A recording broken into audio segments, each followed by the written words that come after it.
একটা কথা আছে না বাংলায়, যে আসলাম দেখলাম জয় করলাম। ট্রাম্প ভেবেছিল যে মানে খুব সহজেই ওই ভেনেজুয়েলার মাদুরাকে যেমন ডেল্টা ফোর্স দিয়ে একদম উঠিয়ে নিয়েছিল, ঠিক তেমনি ভাবে ওই খামেনিকে একদম প্রথম দিনই যদি হত্যা করে ফেলা যায়, তারপরে ইরানের জনগণ একদম ইরানের সরকার পরিবর্তন করে ফেলবে, বাস ইরানে একটি মার্কিন সমর্থিত সরকার বসবে। কিন্তু ট্রাম্প অবাক হয়েছে, দেখলো যে না, ইরানের জনগণ রাস্তায় নামো না।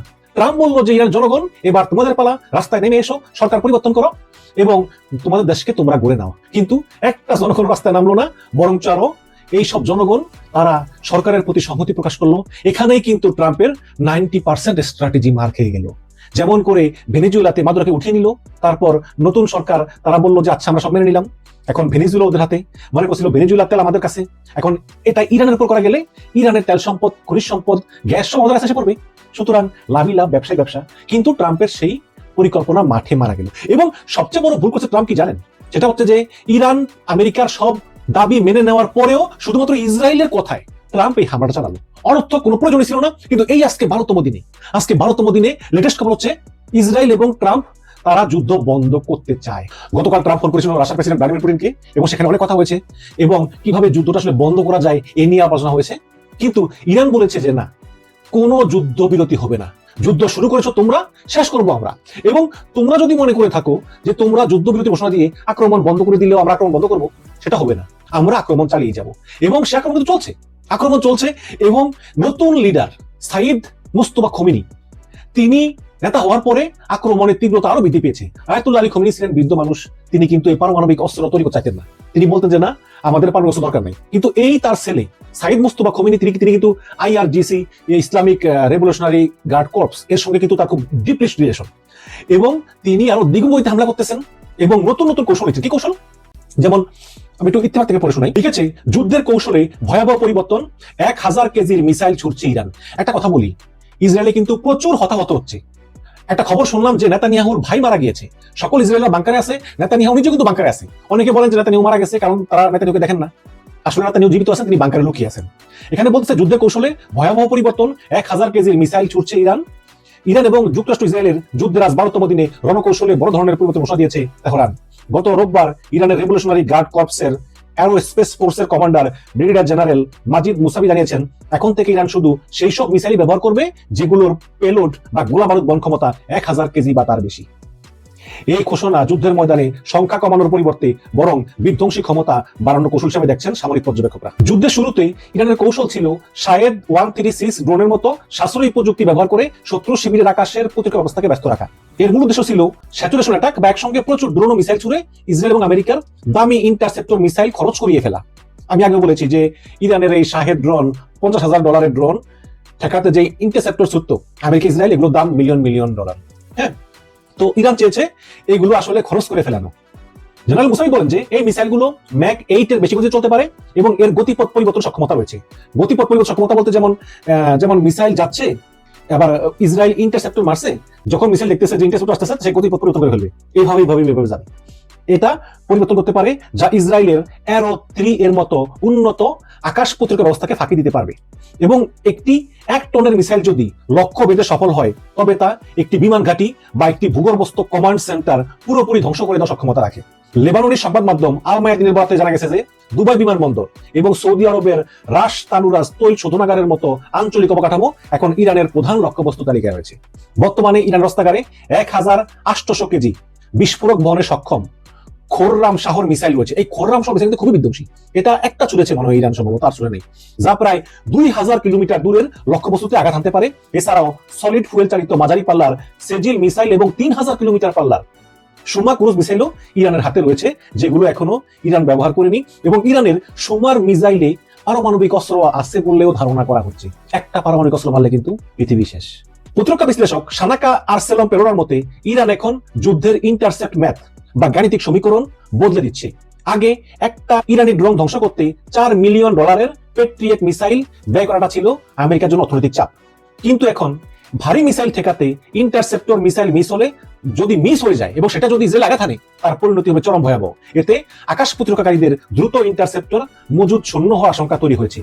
আমেরিকার যে অপারেশন এপিক সিরিজ জবাবে তেহরানের যে এই হেভি পেলোড নীতি, এটা মধ্যপ্রাচ্যে যুদ্ধের তীব্রতা আরো বাড়িয়ে দেবে বলেই ধারণা করা হচ্ছে। এবং আরেকটি বিষয় হচ্ছে যে ইরান এখন করতেছে কি, ক্ষেপণাস্ত্রের ভিতরে ছোট ছোট ক্লাস্টার বোমা বোমা রাখে আর কি, যেমন একটা ক্ষেপণাস্ত্রের ভিতরে অনেকগুলো ক্লাস্টার বোমা। তো এই ক্ষেপণাস্ত্র যখন ইসরায়েলের আকাশে আসে তখন ইসরায়েল আবার ইন্টারসেপ্টর ছুড়ে ওই ক্ষেপণাস্ত্রটাকে আকাশে ধ্বংস করে দেওয়ার জন্য যখন ছুড়ে, যখন দুইটা ক্লাশ হয় তখন এই যে ভিতরে কয়েকশো ক্লাস্টার বোমা এগুলো ওই মাটিতে পড়ে মাটিতে আবার ব্লাস্ট হয়ে যায়। ব্লাস্ট হলে সেখানে অনেক হতাহত হয়। এবং এই ক্লাস্টার বোমা সমৃদ্ধ মিসাইল মারাতে কিন্তু গত কয়েকদিনে ইসরায়েলের প্রচুর লোক হতাহত হয়েছে, কিন্তু এগুলো এরা গোপন রাখে। এবং এই যে হতাহতের সংখ্যা গোপন রাখার জন্য, ইসরায়েলের ধ্বংসযজ্ঞ যাতে গোপন রাখা যায়, এর জন্য রাস্তা যত সিসি ক্যামেরা আছে সব সিসি ক্যামেরা ইসরায়েলিরা ধ্বংস করে দিয়েছে, যাতে কোনো কিছু দেখতে না পারে এবং কাউকে ভিডিও করতে দেওয়া হয় না। Same thing happened in gulf কান্ট্রিগুলোতে, যেমন ওই কাতার, কুয়েত, আবুধাবি, বাহরাইন, আরব আমিরাত, মানে কোথাও কাউকে ভিডিও করতে দেওয়া হয় না এবং বহু বাংলাদেশে গ্রেফতার করা হয়েছে শুধু এই ভিডিও করে সোশ্যাল মিডিয়াতে ছাড়ার জন্য।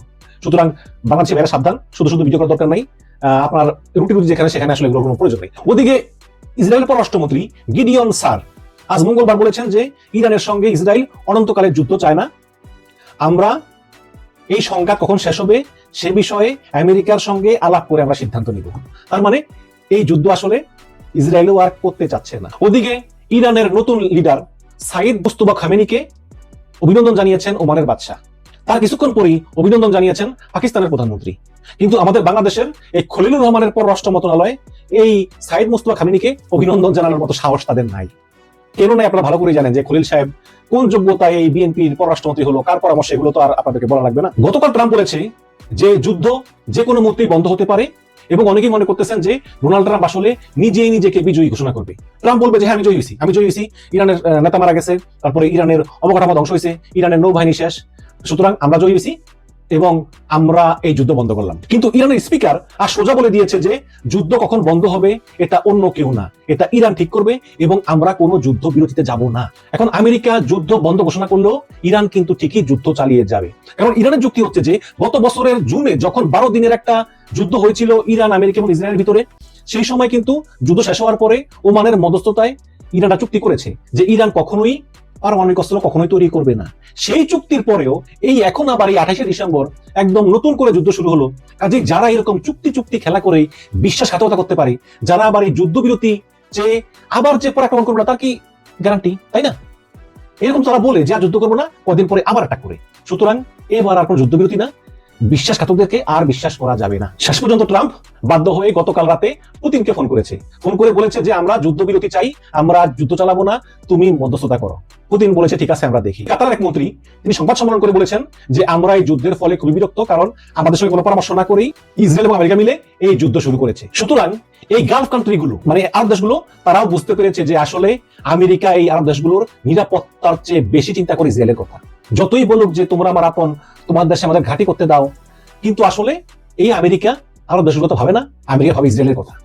যদি ভাবতো তাহলে ওদের সঙ্গে আলোচনা না করেই ইরানকে আক্রমণের মতো এত বড় সিদ্ধান্ত নিতে পারতো না। এটা আরব দেশগুলো দেখতে হলে বুঝতে পেরেছে। এদিকে আজকে ব্যাপক বোমা হামলা চালিয়েছে ইরানের রাজধানী তেহরানে এবং এই হামলা করেছে আমেরিকা, ইসরায়েল। সেটা তো প্রতিদিনই করে, আজকেও করেছে। প্রচুর বিল্ডিং হতাহত হয়েছে, কিছু লোক মরেছে, এগুলো তো করতেছে। আরেকটা খবর হচ্ছে যে আজকে ইরান প্রচুর মিসাইল মেরেছে ইসরায়েল রাজধানী তেল আবিবে এবং আশেপাশে আরো যে শহর আছে সেগুলোতে বড় ধ্বংসযজ্ঞ চালিয়েছে ইরান। এদিকে ইরান সাফ জানিয়ে দিয়েছে যে হরমুজ প্রণালী দিয়ে তারা কোনো জাহাজ চলাচল করতে দিবে না। হরমুজ প্রণালী দিয়ে শুধু সেই সব দেশে জাহাজ চলাচল করতে পারবে যেই সব দেশগুলো ইসরায়েলের দূতাবাস বন্ধ করে দেয় এবং রাষ্ট্রদূতকে বহিষ্কার করে। জবাবে ট্রাম্প বলেছে যে যদি হরমুজ প্রণালীতে কোনো জাহাজকে আটকে দেওয়া হয় তাহলে ইরানের উপর এখন যে হামলা করতেছি তার চেয়ে 20 গুণ বেশি হামলা চালাবো। এখন প্রশ্ন হচ্ছে যে হরমুজ প্রণালী দিয়ে যে জাহাজগুলো যায় সেই জাহাজগুলো আটকায় ইরানের নৌবাহিনী। কিন্তু ট্রাম্প তো অলরেডি বলেই দিয়েছে গত পরশু যে ইরানের নৌবাহিনী বলে কিছু নাই, ধ্বংস করে দিয়েছি। যদি ট্রাম্পের দাবি অনুযায়ী ইরানের নৌবাহিনী বলে কিছু নাই থাকে, তাহলে ইরান কিভাবে ওই হরমুজ প্রণালীতে জাহাজগুলো আটকায়? তার মানে ইরানের নৌবাহিনী পুরো মাত্রায় সক্রিয় আছে। ওদিকে খামেনিকে শেষ করে দেওয়া হয়েছে। মনে করেছিল যে ইরানের মানুষ রাস্তায় নেমে আসবে, রাস্তায় নেমে নতুন সরকার গঠন করবে, কিন্তু ইরানের মানুষ রাস্তায় তো নামেইনি, বরং নতুন নেতা সাইদ মুস্তফার আন্ডারে ঐক্যবদ্ধ। ওদিকে ইসরায়েলিরা ইরানের মিসাইলের আঘাতের পর আঘাতে এত জর্জরিত যে তারা দিনের পর দিন মাটির নিচে বাংকার থাকতে তারা ক্লান্ত হয়ে গিয়েছে। ওদিকে আবার নেতানিয়াহুর বাসায় মিসাইল হামলা হয়েছে এবং তার ভাই নাকি মারা গিয়েছে বলে শোনা যায়। এবং ইসরায়েলিরা এত ভয় পেয়েছে যে তারা এই যুদ্ধ বন্ধ করার জন্য তারা এখন রাস্তায় নেমে আন্দোলন করতে চায়, কিন্তু সরকার বলেছে, ইসরায়েল সরকার, যে না, এখন রাস্তায় নামা যাবে না, আন্দোলন করা যাবে না, এখন সেই সময় না। ওদিকে আবার ইরানিরা করতেছে কি, গতকালকে দেখেছেন আপনারা, নতুন লিডার সাইয়েদ মুস্তফা খামেনির সমর্থনে লাখ লাখ মানুষ তেহরানের রাজপথে নেমেছিল।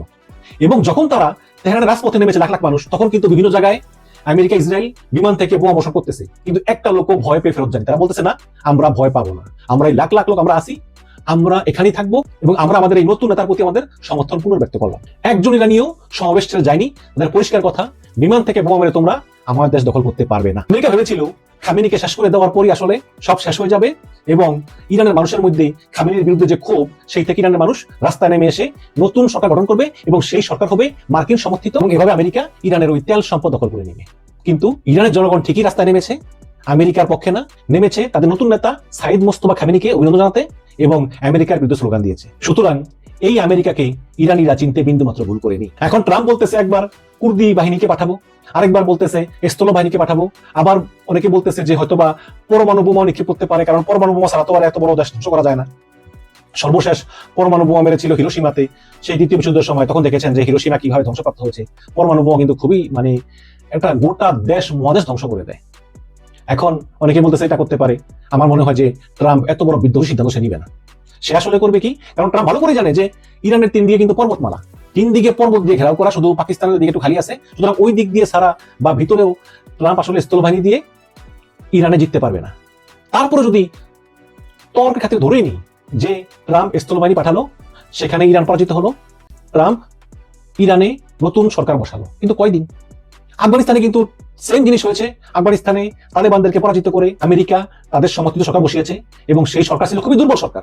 সেই সরকারকে আমেরিকা শক্তিশালী করার বহু চেষ্টা করেও পারেনি। 20 বছর পরে তালেবানদের হাতেই ক্ষমতা দিয়ে রাতের অন্ধকারে আফগানিস্তান ছেড়ে পালিয়ে এসেছে। সুতরাং দখল করলেও যে ইরান বীরের জাতি, যারা কোনো দিন সাম্রাজ্যবাদী শক্তির কাছে মাথা নত করেনি, সেই ইরানকে ট্রাম্প কয়দিন দখল করে রাখতে পারবে না। আফগানিস্তান যুদ্ধে হাজার হাজার মার্কিন সৈন্য নিহত হয়েছে এবং ট্রিলিয়ন ট্রিলিয়ন ডলার খরচ হয়েছে, রেজাল্ট হয়েছে 0। ইরানেও ঠিক একই পরিণতি হবে। এই কারণেই ট্রাম্প এখন বুঝতে পেরেছে। এখন যেটা বললাম আমি, যে ট্রাম্প হয়তো আর 1 সপ্তাহ 2 সপ্তাহ তারপর ট্রাম্প নিজেকে নিজে বিজয় ঘোষণা করে তারপর আস্তে সেখান থেকে সরে আসবে। কিন্তু এর ফলে একটা জিনিস প্রমাণিত হবে যে সাম্রাজ্যবাদী আমেরিকা আসলে এই পৃথিবীতে যা চায় তা হয় না। আমেরিকার যে মান সম্মান আছে সব ধুলায় মিশে যাবে এবং আমেরিকা যে তা পরাশক্তি ভাবা হয়, এটা আর মানুষ ভাববে না।